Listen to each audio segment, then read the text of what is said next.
In the beginning, before kingdoms rose and before the first empire carved its name into stone, there was a rebellion in heaven, not a rebellion of men, but of angels. One of them was so dangerous, so destructive, that God himself ordered that he be chained, not merely cast down, not destroyed, but imprisoned, buried in a darkness so deep the ancient scriptures called it the abyss. Who was this angel? What did he do that was so terrible that heaven sealed him away? And why do ancient texts warn that one day he may be released again? Tonight, we uncover one of the most mysterious and chilling stories hidden in the ancient scriptures. The angel God locked away in the abyss. Long before the story of Noah, before the great flood washed the earth clean, the world was already falling into chaos. The ancient writings describe a strange and troubling time, a time when the sons of God saw the daughters of men.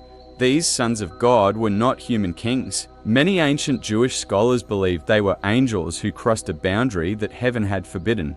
According to ancient tradition, a group of angels known as the Watchers descended to earth. Their leader was called Azazel. The Watchers began teaching humanity forbidden knowledge. Azazel taught humans how to make weapons of war, swords, knives, and shields. Violence spread across the earth. Other fallen angels taught the secrets of sorcery, enchantments, astrology, and hidden arts. But that was not the worst of it. The Watchers did something even more shocking. They took human women as wives, and from these unions came strange offspring, the Nephilim. These children were no ordinary humans. Ancient texts describe them as giants, massive beings who devoured everything in their path. When food ran out, they turned on humanity itself. Violence filled the earth. Human civilization began collapsing, and the cries of humanity reached heaven. So God sent 4 great archangels to witness what had happened. One of them was Archangel Michael. Another was Archangel Raphael. What they saw horrified them.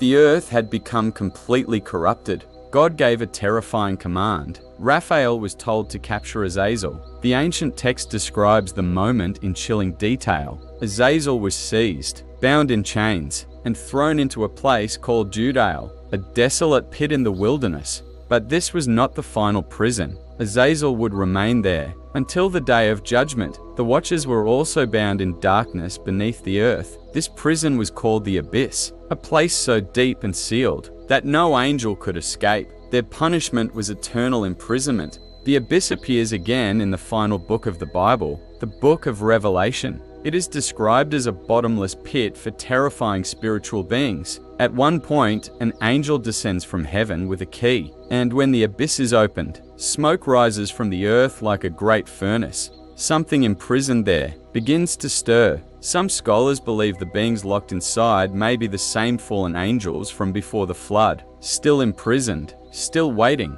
still bound in chains of darkness. Why were these angels imprisoned instead of simply destroyed? Their punishment is meant to be a warning, a reminder that even heavenly beings are not above divine law. The book of 2 Peter states that angels who sinned were cast into chains of darkness, awaiting judgment. Their prison remains sealed beyond human reach.